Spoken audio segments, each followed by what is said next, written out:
Did you block a user on Reddit and now you want to unblock them but don't know how to? Well, worry not, we're here to help. Hello guys and welcome to How to Guide. In this tutorial, we're gonna look at how to unblock a user on Reddit. Initially go to reddit.com. Be sure to be logged into your account. After the page is loaded, you will be greeted by something like this, the index page. Now let's go to our profile. On the top right corner, simply click on your username. A drop-down menu will open. Now let us go to user settings.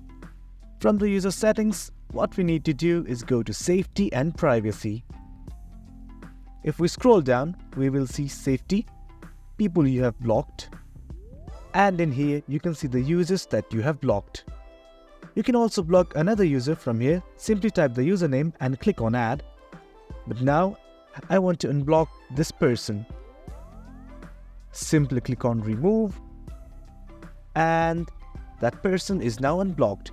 You will also receive notifications at the bottom end of your screen. Well guys, that is how you unblock someone on Reddit. Thanks for tuning in. We appreciate your time.